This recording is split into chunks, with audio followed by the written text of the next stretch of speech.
পড়ুয়া থেকে আমি রিনা। প্রথমেই জানাই হ্যাপি নিউ ইয়ার প্রত্যেককে। আর গল্প পড়ার আগে অবশ্যই আমি বলবো যে আমি এত ভিউজ পেয়েছি, আমি আশাতরিত, সত্যি কথা। আমার কাছে আমি ভাবিনি আমার গল্প এত সবাই পছন্দ করবে, ভালোবাসবে পড়তে। আমি খুব খুব খুব খুশি হয়েছি এবং আরও পড়তে আমি মানে খুব ইচ্ছা প্রকাশ করছি আর কি, আরও অনেক ভালো ভালো গল্প পড়ব। তবে একটা কথা আমি বলবো, ইউটিউবে কিন্তু আমি অনেকের গল্প মানে শ্রোতা আমিও, মানে এত সুন্দর সুন্দর গল্প অনেকে পড়েন, এত সুন্দর সুন্দর বিভিন্ন ঔপন্যাসিককে দিয়ে লেখা, বিভূতিভূষণ, রবীন্দ্রনাথ, এরকম সমস্ত, সুনীল গঙ্গোপাধ্যায়। কিন্তু আমার গল্পগুলি কিন্তু একটু আলাদা, আমি প্রথম থেকে একটু অন্য রকমের গল্প বেছেছি। সেই হিসাবে আমার গল্পটা আমার কাছে ইউনিকই মনে হচ্ছে সবসময়, যে এরকম গল্প ইউটিউবে হয়তো পড়ে, অনেকে হয়তো পড়তেও থাকতো, কিন্তু আমি খুব কমই শুনেছি। কাজে সবাই আমার গল্প পড়বেন, ভালো লাগবে। এবং প্রত্যেককে আমি আরেকটা কথা বলবো যে সাবস্ক্রাইব বাটনটাও কিন্তু একটু টিপে দিও, তাহলে আমার খুব ভালো লাগবে। আচ্ছা, অনেকটাই কথা বলে ফেললাম। নতুন বছরের শুভেচ্ছা জানিয়ে আমি গল্পে চলে যাচ্ছি। আজকেও একটি আমি পুজো সংখ্যার বই থেকে নিয়েছি, সুকান্ত গঙ্গোপাধ্যায়ের লেখা শেষটুকু শুধু কাল্পনিক। আমার একটা পরকীয়া আছে। না না, পরকীয়া বললে সম্পর্কটাকে একটু বেশি গুরুত্ব দেওয়া হয়ে যাচ্ছে। তার চেয়ে বলা ভালো, আমার কলেজ বেলায় একটা প্রেম ছিল। প্রেমিকা এবং আমার অন্যত্র বিয়ে হয়ে গেছে, তবু প্রেমটা টিকে আছে। শ্রীরামপুর কলেজে সায়েন্স নিয়ে একই ক্লাসে পড়তাম আমি আর সুজাতা। দুজনের বাড়ি কোন্নগরে। আমাদের পৈতৃক বাড়ি, সুজাতাদের ভাড়া বাড়ি। ওর স্কুলবেলা কেটেছে মোহানপুরে, ওটাই ওদের আদি বাড়ি। সুজাতার অনুরোধে আমি এখন চলেছি ওই মোহানপুরেই। বসে আছি তারকেশ্বর লোকালে, কাঁধে চামড়ার ঝোলা ব্যাগ, ভেতরে জলের বোতল, তোয়াল, রুমাল, চিরুনি, আর কিছু পত্রপত্রিকা। তারকেশ্বরে নেমে আরও 14 কিলোমিটার বাসে যেতে হবে। আজ রবিবার, তাই ট্রেন ফাঁকা, বসার সিট পেয়েছি। সুজাতা লেখাপড়ায় খুব ভালো ছিল। কলেজে পড়তে পড়তে চান্স পেল মেডিকেলে। ধরেই নিয়েছিলাম আমাদের সম্পর্কের পরিসমাপ্তি ঘটল এখানেই। তা কিন্তু হলো না। মেডিকেল কলেজের হস্টেল থেকে সুজাতা নিয়মিত চিঠি লিখত আমায়। তখন মোবাইলের যুগ আসেনি। কোন্নগরের বাড়ি ছেড়ে সুজাতার বাবা মা চলে গেলেন কলকাতায়। পাবলিক বুথ থেকে সুজাতার সঙ্গে ফোনে কথা হতো। আমার লেখালেখির খবর নিত সে। তখন শুধু লিটল ম্যাগাজিনে লিখি। বেশ কবার বড় কাগজে গল্প বেরোলো আমার। তখন ওর সে কি আনন্দ!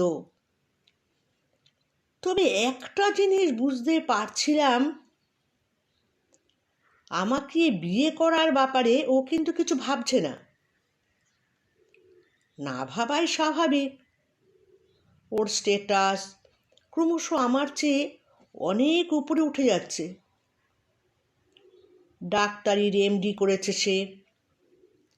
আগে গ্র্যাজুয়েশনের পর একটা ওষুধ কোম্পানিতে আমিও চাকরিতে ঢুকেছি। এক সময় অনিবার্যভাবে সুজাতার বিয়ের নেমন্তন্ন খেলাম। পাত্র বিরাট ডাক্তার। বিয়ের পর সুজাতা আগের মতোই যোগাযোগ রাখত আমার সঙ্গে। আমি একদিন বলেছিলাম, হ্যাঁ রে, তুই যে এভাবে আমার সঙ্গে রিলেশনটা রেখে দিয়েছিস, তোর বর জানলে ঝামেলা করবে না? সুজাতা বলল, বরকে তো তোর কথা আমি বলে দিয়েছি, তুই আমার প্রথম এবং একমাত্র প্রেমিক, কই ঝামেলা করেনি তো। সুজাতা যে একটু খেপি টাইপের, সেটা নিশ্চয়ই ওর বর খুব তাড়াতাড়ি বুঝে নিয়েছিল, নয়তো কোনো হাজব্যান্ড এসব কথা সহ্য করে? সুজাতা সবচেয়ে মারাত্মক হচ্ছে তার খেপামিটা হলো আমার বিয়ে রিসেপশনে এসে আমার বউ মিলির সঙ্গে আলাপ করিয়ে দিলাম সুজাতার। বললাম, আমার কলেজের বন্ধু। সুজাতা তখনই বলে উঠেছিল, না গো, বাজে কথা, তোমার কাছে চেপে যাচ্ছে, আমি ওর কলেজ প্রেমিকা। থতমত খেয়ে গিয়েছিল মিলি, তবু হাসছিল, ভাবছিল নিছকই ঠাট্টা। সুজাতা আবার বলে উঠেছিল, আমি কিন্তু ইয়ার্কি মারছি না, আমি জানতাম এটা নিয়ে একটা ঝড় উঠবে। সেই রাতেই উঠেছিল, তবে বেশিক্ষণ স্থায়ী হয়নি। মিলি আমার কাছে জানতে চাইল, আপনার যে কোনো প্রেমিকা আছে, বিয়ের আগে তো বলেননি। আমি বললাম, ধুর, ও একটা পাগল, ওর কথা ধরতে আছে নাকি,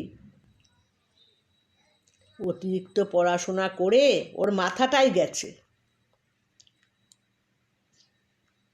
মিলি জানতে চাইল, কি পড়াশোনা করেছে সুজাতা? সবটা বললাম। জানালাম পড়াশোনা শেষ করে এখন কলকাতার নামজাদা নার্সিংহোমগুলোতে রোগী দেখেও এখন। সেখানে প্রচুর চাপ, ফলে মাথার গোলমালটা আরও বেড়ে গেছে। কেন কি জানি আমার সব কথাই বিশ্বাস করে নিল মিলি। সুজাতার সঙ্গে দিব্যি বন্ধুত্ব হয়ে গেল ওর। ফোনে কথা হতো দুজনের, তখন বাড়িতে বাড়িতে ফোন, মা বাবার কিংবা নিজের সামান্য শরীর খারাপ হলেই মিলি ফোন করতো সুজাতাকে। এখন করে আমাদের 10 বছরের ছেলের জন্য।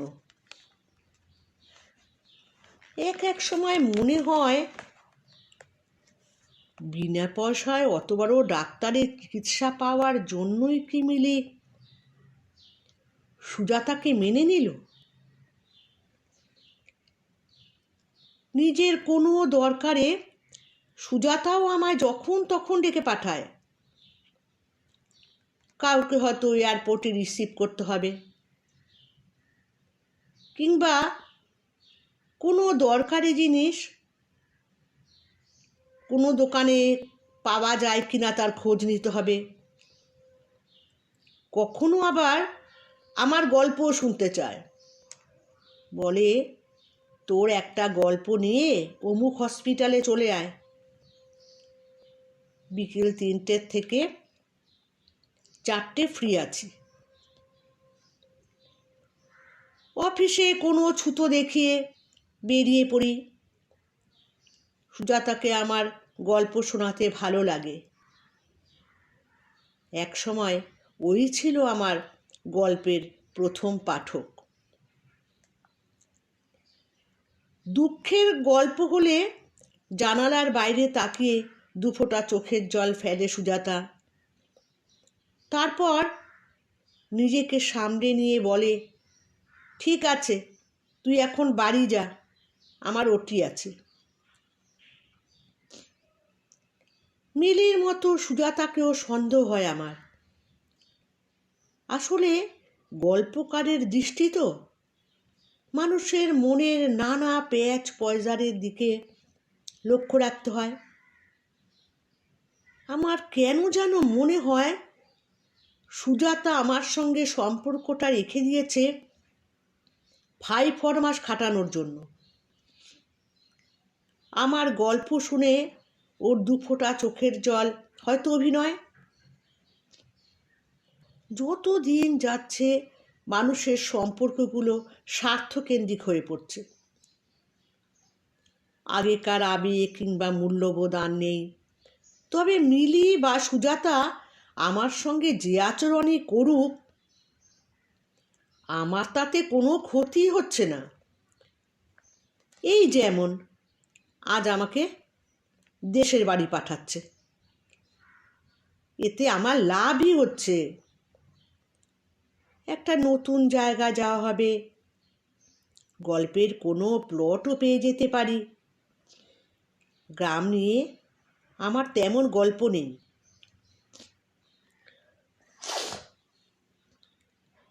সুজাতার দেশ মোহনপুর নাকি গণ্ডগ্রাম।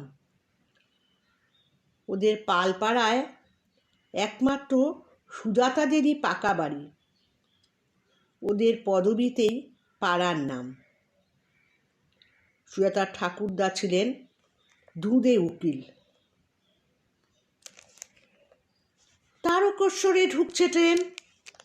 সিট ছেড়ে উঠে পড়লাম।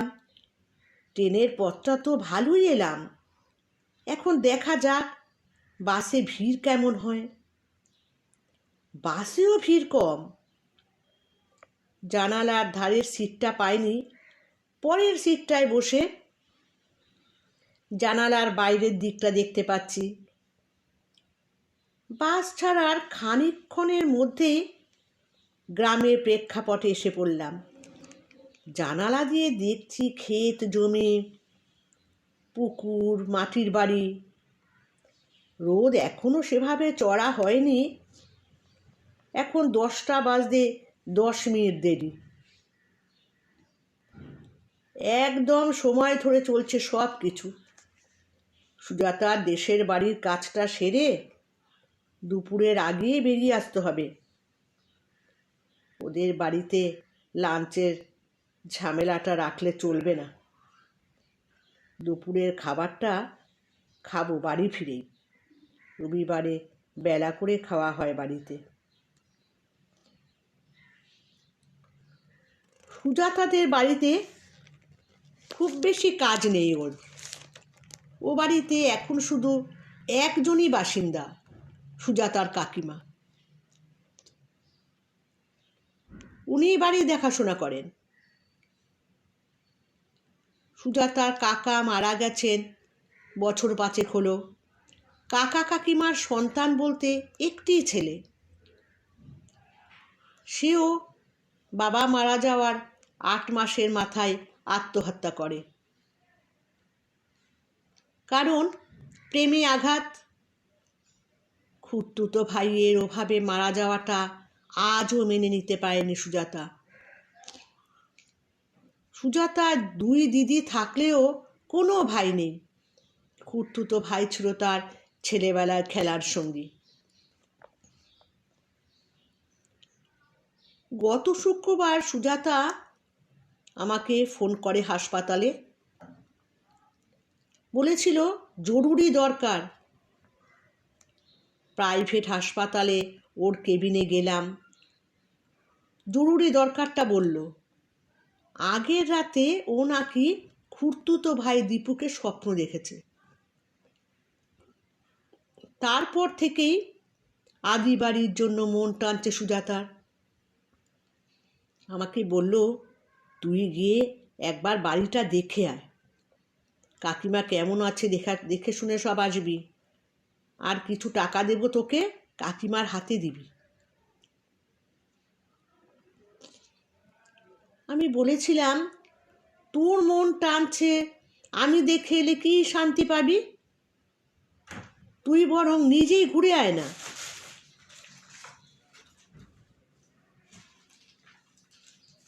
আমি এতগুলো অপারেশন ফেলে যাই কি করে বল? রোগীর বাড়ির লোক সব আমার মুখের দিকে চেয়ে বসে আছে। তুই দেখে এলেই আমার দেখা হবে। পরে সময় সুযোগ করে যাব একদিন, তখনও তোকে সঙ্গে নিয়ে যাব বলেছিল সুজাতা। আমি বুঝেছিলাম মোহনপুরে আমাকে যেতে হবেই। কবে যেতে হবে ঠিক করে দিল সুজাতাই। বলেছিল সামনের রবিবার চলে যা, অফিস ছুটি থাকবে তোর, দুপুরে আমাদের বাড়িতে খেয়ে নিস। কাকিমা অবশ্য তোকে না খাইয়ে ছাড়বেও না।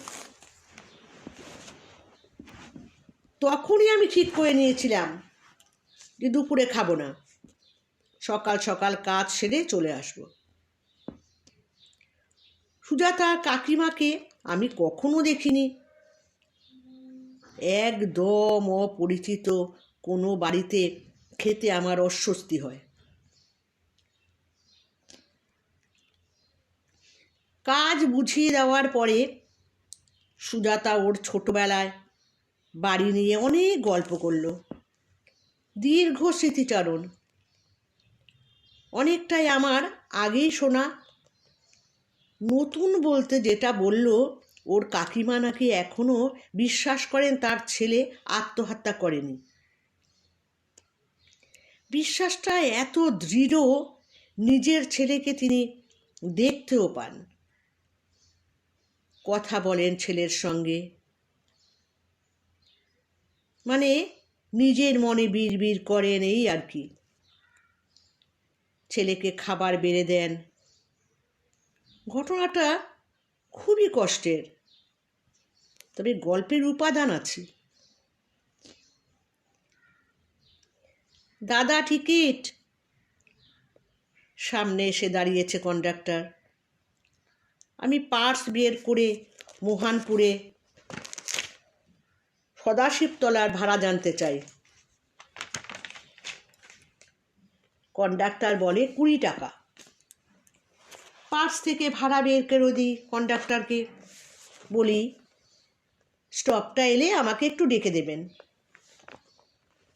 টিকিট দিয়ে ঘাড় নাড়ে কন্ডাক্টর। বাস থেকে নেমে পড়েছি। কন্ডাক্টরই নামিয়ে দিল সদাশিবতলায়। জায়গাটা ছোটোখাটো বাজার মতো। সুজাতা বলছিল, বাড়িতে 500 টাকার মিষ্টি নিয়ে যাস। সদাশিবতলায় নেমে ভজন ময়রার দোকান থেকে নিবি, ওদের মিষ্টি খুব বিখ্যাত। অবাক হয়েছিলাম, বাড়িতে তো শুধু কাকিমা, তার জন্য 500 টাকার মিষ্টি।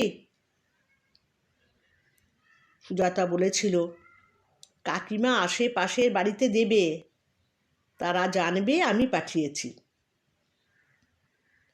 ওদের ভুলে যায়নি জেনে খুশি হবে তারা। হাঁটতে হাঁটতে ভজন ময়রার দোকানের সামনে এসে পড়লাম।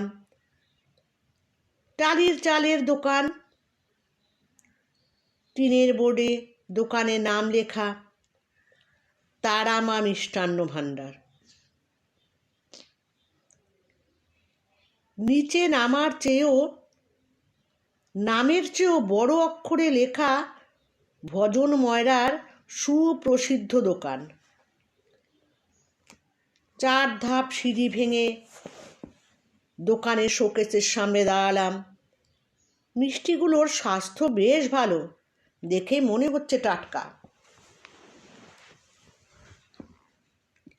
শোকেসের ওপারে একটি ছেলে এসে জিজ্ঞাসা করলো, কি দেবো বাবু? রসগোল্লা ক টাকা করে? 5 আর 10। 10 টাকারটা দাও, 50 পিস। বলার পরেই জানতে চাইলাম, ভাই পালপাড়াটা কোন দিকে বলতে পারো? খুব দূরে নয়, আপনি একটা রিক্সা নিয়ে নিন, মিনিট 15 মতো লাগবে। রিক্সা চেপে গ্রামের মধ্যে ঢুকে পড়লাম। রাস্তার দুপাশে প্রাচীন সব গাছ, মাটি, গাছপালা, পুকুর, ডোবা মিলে অদ্ভুত এক ঘোর লাগা গন্ধ। দেখতে দেখতে পালপাড়ায় চলে এলাম। রিক্সাওয়ালাই আমাকে জানালো, এখানে এসে সুজাতার কথা মিললই না। বলেছিল পালপাড়ায় ওদের বাড়িটায় শুধু পাকা। তা তো নয়, বেশিরভাগ বাড়ি তো মাটির হলেও কয়েকটা পাকা বাড়িও তো আছে দেখছি। সুজাতা বোধ হয় অনেক বছর আসেনি এদিকে।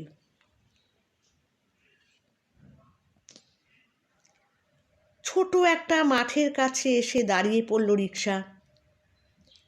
বেশ কটা বাচ্চা ছেলে মাঠে ফুটবল খেলছে। রবিবার, স্কুল নেই, তাই সকালেই খেলতে নেমে গেছে। রিক্সাওয়ালা হাত তুলে মাঠের ও পারের বাড়িটা দেখিয়ে বলল, ওই যে পালদের বাড়ি। উঁচু পাঁচিল দিয়ে ঘেরা একতলা বাড়ি, রং সাদা। খোলা সদর দরজা লাগোয়া সিমেন্টের লাল বেঞ্চ। সেখানে এক মধ্যবয়সী মহিলা মাঠের দিকে মুখ করে বসে আছেন, একটু বুঝি উদাসীন। মাঠের খেলায় মন আছে বলে মনে হচ্ছে না। উনি নিশ্চয় সুজাতার কাকিমা। রিক্সার ভাড়া মিটিয়ে মাঠের পাশে পায়ে চলা রাস্তাটা ধরলাম। আমার কাঁধে ব্যাগ, হাতে রসগোল্লার হাঁড়ি। সদরের কাছে গিয়ে মহিলাকে বললাম, আপনি তো সুজাতার কাকিমা। আমি সুজাতার বন্ধু আকাশ। অপ্রস্তুত হয়ে পড়লেন মহিলা। পিঠের শাড়ি টেনে বললেন, ও তাই নাকি, সাজু পাঠিয়েছে তোমাকে? এসো বাবা এসো। আমি কাকিমার হাতে রসগোল্লার হাঁড়িটা ধরিয়ে স্লো মোশনে পায়ে হাত দিয়ে প্রণাম করতে যাচ্ছিলাম। জানি উনি আমাকে আটকাবেন, কিন্তু না, বাধা দিলেন না। প্রণাম করে সোজা হতে গিয়ে খেয়াল করলাম মাঠের হইচই বন্ধ। কি হলো? ঘাড় ফিরিয়ে দেখি মাঠের সমস্ত খুদে প্লেয়ার আমার পেছনে এসে দাঁড়িয়েছে। অবাক হয়ে তাকিয়ে থাকি ওদের দিকে। খেলা ছেড়ে কেন এসে দাঁড়ালো ওরা? ব্যাপারটা ক্লিয়ার হলো কাকিমার কথায়। বাচ্চাগুলোকে বললেন, দেব রে বাবা দেব, অতিথিকে আগে ঘরে বসাই, জল টল দিই, তারপর সবাইকে দেব। বুঝলাম ওদের নজর রসগোল্লার হাঁড়িটার দিকে। কাকিমা আমার উদ্দেশ্যে বললেন, চলো বাবা ভেতরে যাই। দুপুরের খাওয়াটা কাকিমার কাছে খেতেই হলো। উনি আমায় প্রথমে বসার ঘরে নিয়ে এলেন। বিশাল ঘর, ঢাউস সোফা, আলমারি দিয়ে সাজানো। পুরনো আমলের সিলিং ফ্যান চালিয়ে দিয়ে কাকিমা বলেছিলেন, একটু বিশ্রাম নাও, আমি শরবত নিয়ে আসি। গন্ধরাজ লেবুর শরবত আর আমার আনা রসগোল্লা থেকে দুটো দিয়েছিলেন কাকিমা। সামনের টেবিলে যখন গ্লাস আর প্লেট নাবাচ্ছেন, তখন আমি খামে করে দেওয়া সুজাতার টাকাটা ব্যাগ থেকে বের করে দিলাম কাকিমার হাতে। বলেছিলাম সুজাতা পাঠিয়েছে।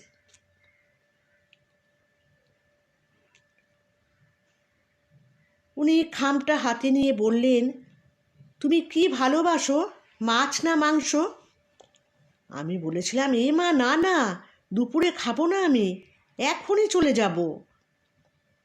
কাকিমা আমার দিকে অদ্ভুত দৃষ্টিতে তাকিয়ে রইলেন, যেন এরকম অবান্তর কথা জীবনে প্রথম শুনছেন। তারপর বললেন, না খেয়ে গেলে এবারের কত বড় অমঙ্গল হবে বুঝতে পারছো? বাড়ির লোকই বা কি বলবে আমাকে? বাড়িতে আর লোক কোথায় যে কেউ কিছু বলবে কাকিমাকে? তাহলে উনি বোধহয় সুজাতার কথাই বলছেন। আমি ফের একবার বোঝাতে যেতেই কাকিমা বলে উঠেছিলেন, আমার বেশিক্ষণ লাগবে না, একটু বাজার ঘুরে আসি, তুমি ততক্ষণ বাড়ির চারপাশটা ঘুরে দেখো, স্নানও সেই নিতে পারো পাতকুয়োতে। গামছা তারে মেলা আছে। কথা শেষ করে ঘর থেকে বেরিয়ে গিয়েছিলেন কাকিমা। খানিক বাদে জানলা দিয়ে দেখলাম কাকিমা এক হাতে বাজারের ব্যাগ, অন্য হাতে আমার আনা রসগোল্লার হাঁড়িটা নিয়ে সদরের দিকে এগিয়ে যাচ্ছেন। মিষ্টিগুলো বিলোবেন মাঠের বাচ্চাগুলোকে আর প্রতিবেশীদের। বসার ঘর থেকে বেরিয়ে আমি সুজাতাদের বাড়িটা ঘুরে ঘুরে দেখতে থাকলাম। তালা দেওয়া 3টে ঘর, বসার ঘর, রান্নাঘর আর কাকিমার ঘর খোলা। সবই কড়িবর্গার ছাদ, বড় বড় দরজা জানলা। রান্নাঘরে গ্যাসের উনুনটা ছাড়া চারপাশে 100 বছরের পুরনো আবহ। সুজাতা আমাকে এবারই যা যা বর্ণনা দিয়েছিল সমস্তই মিলে যাচ্ছিল। লম্বা ঢাকা বারান্দা, খোলা বারান্দা, চওড়া উঠোন, সেখানে প্রাচীন আম গাছ, উঠোনের একপাশে হাঁস মুরগি এসব রাখার খাঁচা। এখন অবশ্য খাঁচাগুলো ফাঁকা, ভাঙা। মোবাইলে বাড়ির কিছু ফটো তুলতে থাকলাম, সুজাতাকে গিয়েই দেখাতে হবে। উঠোন থেকে চওড়া সিঁড়ি উঠে গেছে ছাদে। সিঁড়ি ধরে উঠলাম আমি ওপরে। ছাদ থেকে বাড়ির পেছনটা দেখা গেল, টল টলে একটা পুকুর, সেটা ঘিরে অনেক গাছপালা। ভেসে আসছিল নানা পাখির ডাক, শান্ত নিরালা একটা বাড়ি।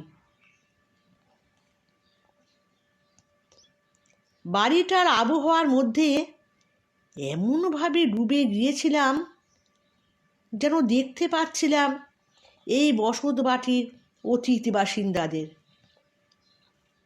যার মধ্যে ফ্রক পরা সুজাতাও আছে। ওর ভাই দীপুকেও যেন দেখলাম দিদির সঙ্গে হুটোপাটি করতে। সুজাতার কাকিমা যদি এবারই দেখভাল না করতেন, স্মৃতিগুলো এত জীবন্ত থাকতো না। মহিলার প্রতি শ্রদ্ধা বেড়ে গেল আমার। ছাদ থেকে নেমে বাড়ির পেছনে গিয়েছিলাম। পুকুরটা দেখে চান করা লোভই হচ্ছিল। কতদিন সাঁতার কাটিনি পুকুরে। সাঁতার শিখেছি আমার পাড়ার পুকুরে। পাড়ার এখন একটাও পুকুর নেই, সব পুকুর বুজিয়ে বাড়ি হয়ে গেছে। এ বাড়ির পুকুর আমার কাছে একেবারেই অচেনা, তাই এখানে সাঁতার কাটার ঝুঁকি নেইনি। স্নান করলাম পাতকুয়োর জলে। কি ঠান্ডা জল, কাঁপুনি চলে আসছিল। কাকিমা ততক্ষণে ফিরে এসেছেন, ঢুকে গেছেন রান্নাঘরে। স্নান সেরে আমি যখন বসার ঘরে ফিরছি,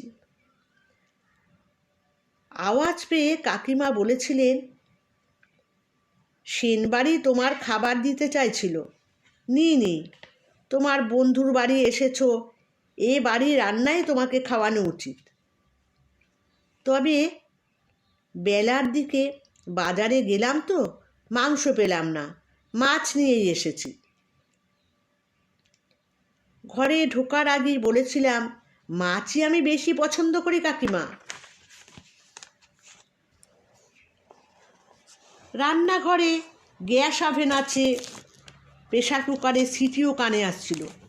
বুঝতে পারলাম রান্নায় বেশি সময় লাগবে না।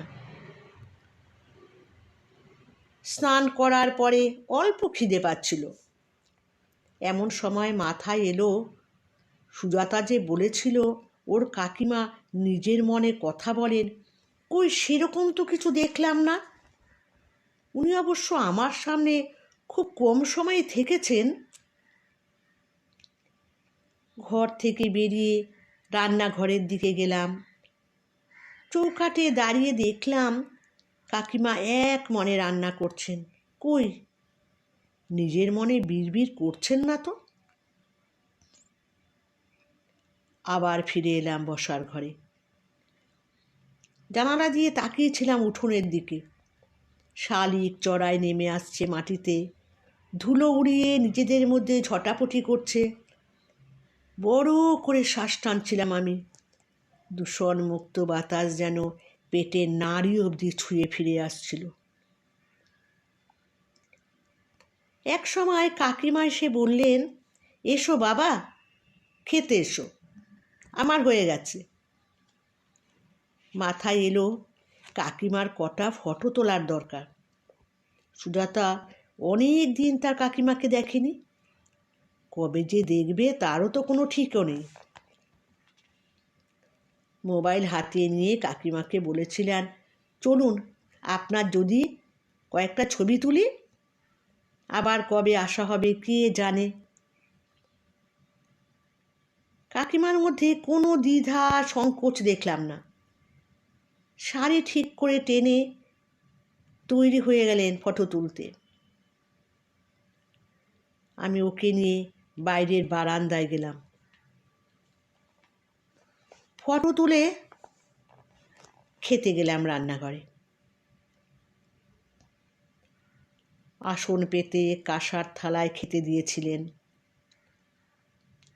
কাঁসার গ্লাসে জল, পদ ছিল ভাত, শাক ভাজা, আলু পটলের ডালনা আর মাছের ঝোল।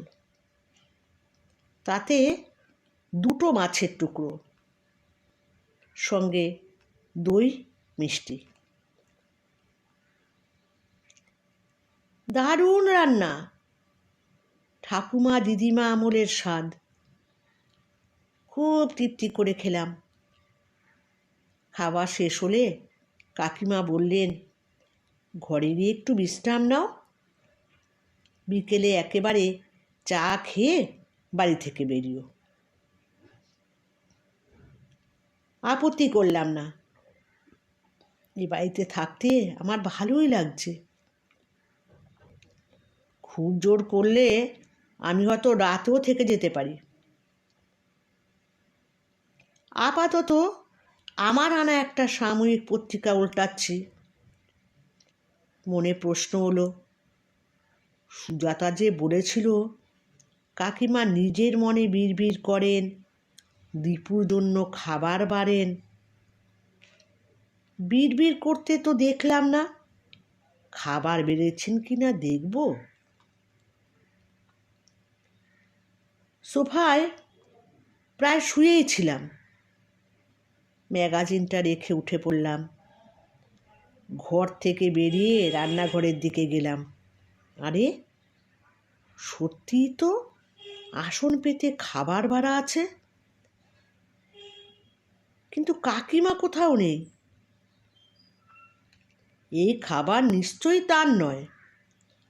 মা কাকিমারা এত গুছিয়ে খেতে বসেন না। সুজাতার কথা তাহলে মিলে গেল। এমন সময় উঠান থেকে ভেসে এলো কার যেন ডাক। মা, ও মা। ছিটকে বেরিয়ে এলাম বাইরের বারান্দায়। দেখি এক যুবক উঠোন ধরে এগিয়ে আসছে। আমাকে দেখে একটু থতমত খেলো।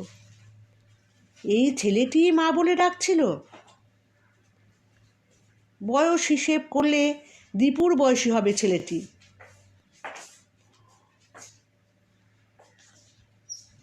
মাথাটা টাল খেয়ে গেল আমার। এটা কি ভৌতিক কাণ্ড,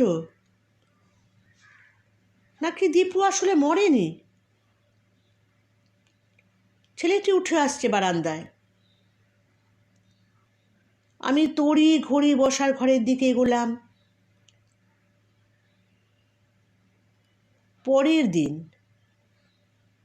অফিস ফেরত এসেছি সুজাতার চেম্বারে। বসে আছি ভিজিটার্স এরিয়ায়। এটাও নিজের চেম্বার। বসে রাত 8টার পর থেকে। সুজাতা এখন রোগী দেখছে। ওর কম্পাউন্ডারকে বলেছি আমি এসেছি সেটা সুজাতাকে জানাতে। জানিয়েছি নিশ্চয়ই, যে কোনো মুহূর্তেই আমার ডাক আসতে পারে। আমি ঠিক করেছি সুজাতাকে সব রিপোর্ট দেব। শুধু কাকিমার দীপুর জন্য খাবার বাড়াটা বলবো না, ওই যুবকের কথাও না। সে হয়তো দীপু, নয়তো কাকিমাকে মা বলেই বা ডাকবে কেন? এমনিতেই আমার লেখায় নানা জটিলতা থাকলেও বাস্তবে সেটার উপস্থিতি আমি পছন্দ করি না। সেই জন্য যুবকটি খেয়ে দিয়ে চলে যাওয়ার পরে আমি কাকিমাকে জিজ্ঞাসা করিনি ওর পরিচয়। যেন দেখিনি ছেলেটাকে। বিকেল পড়তে কাকিমা আমার জন্য চা নিয়ে এসেছিলেন। সেটা খেয়ে কাকিমাকে প্রণাম করে বাড়ি থেকে বেরিয়ে এসেছি। স্যার, এবার আপনি যান, ম্যাডাম ডাকছেন, বলল সুজাতার কম্পাউন্ডার। আমি চেয়ার ছেড়ে উঠলাম। পুশ ডোর ঠেলে সুজাতার ঘরে পা রাখতেই খুশিতে উজ্জ্বল হয়ে উঠল ওর মুখ। জিজ্ঞাসা করল, কেমন দেখলি সব? বলছি বলে সুজাতার টেবিলের ওপারের চেয়ারে বসলাম। বললাম, সুজাতার দেশের বাড়িতে যা যা ঘটেছে সব কিছু। সুজাতা জানতে চাইল, কাকিমা আমার খুব নাম করছিল না রে? কাকিমা ওর নাম প্রায় করেননি, একবারও তো করলেন না। তবু ওকে খুশি করতে বললাম, তোর কথা খুব বলছিলেন, ছোটবেলায় কত দুরন্ত ছিলি তুই। সুজাতা নিজের মনে হাসতে লাগলো। দুরন্ত তথ্যটা ওর গল্প থেকেই পাওয়া। আমি বললাম, দাঁড়া, মোবাইলে তোদের বাড়ির অনেক ছবি তুলেছি, তোকে দেখাই। দেখাতে হবে না, আমার ফোনে পাঠিয়ে দে, বলল সুজাতা। ফটোগুলি ওকে পাঠিয়ে দিলাম। মন দিয়ে দেখছে ছবিগুলো। মুখটা বিষণ্ণ, স্মৃতি ভারাক্রান্ত। হঠাৎ একটা ফটোয়ে থামল সুজাতা। ওর ফোনের স্ক্রিন আমার দিকে ঘুরিয়ে জানতে চাইল, এই ভদ্রমহিলাকে? আমি তো অবাক। বললাম, কেন? তোর কাকিমা, চিনতে পারছিস না? সুজাতা জোর দিয়ে বলল, ইনি আমার কাকিমা হতেই পারেন না। তুই ভুল ঠিকানায় চলে গিয়েছিলি। বাড়ির ছবিগুলো দেখে কি মনে হলো তোর? ওটা তোদের বাড়ি নয়।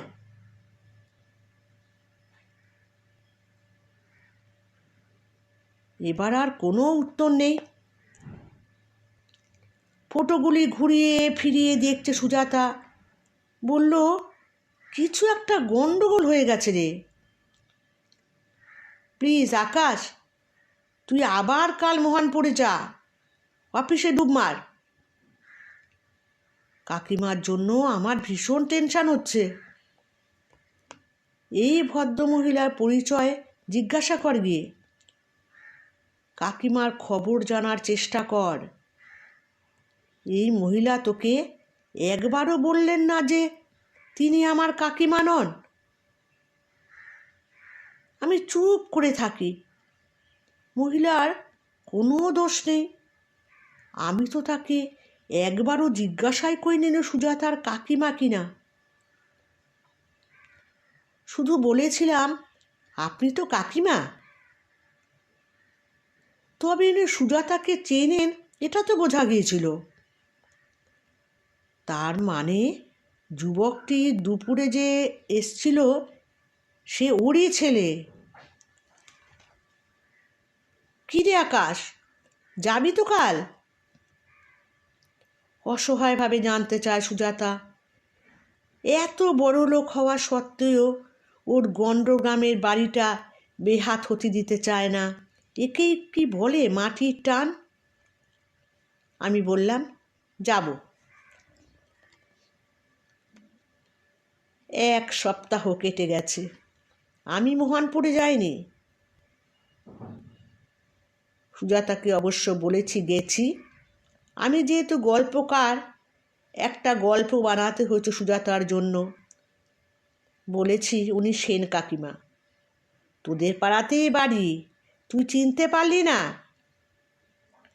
তোর কাকিমা গেছেন বাপের বাড়ি, সেন কাকিমাকে বাড়িটা দেখাশোনা করতে দিয়ে গেছেন। ওই মহিলার মুখে সেন বাড়ির কথা শুনেছিলাম, মনে আছে আমার, চালিয়ে দিলাম সেটাই। সুজাতা একটু অন্যমনস্ক হয়ে বলেছিল, হ্যাঁ, কাকিমা মাঝে মাঝে আরামবাগে বাপের বাড়ি যায় বটে। এক ভাই বেঁচে আছে, কিন্তু আমি এই সেন কাকিমাকে কিছুতেই মনে করতে পারছি না। কেন বলতো? এত কাজের মধ্যে থাকিস, সব কি আর মনে থাকে? আশ্বস্ত হলো সুজাতা। সুজাতাকে ভুল বোঝানো নিয়ে আমি এতটুকু অনুতপ্ত নেই। আমার গল্পটা একেবারেই বাস্তব ঘেঁষা। ওই মহিলার মতো অভিভাবকরাই তো অনেকের স্মৃতিকে পাহারা দেন, সজল করে রাখেন ভিটে মাটি। তিনি নিজের কাকিমা না পরের, তাতে কী বা আসে যায়? কেমন লাগলো গল্পটি? গল্পটি যেমন নামটাতেই বোঝা যাচ্ছিল, এই ধরনের শেষের দিকে কিছু একটা হতে পারে। আমার এত ভালো লাগলো, তাই আমি সবার সঙ্গে শেয়ার করলাম গল্পটা। আশা করি সবাই ভালো লাগবে। নমস্কার। নতুন বছর সবাই ভালো কাটুক। আজকের মতো বিদায়।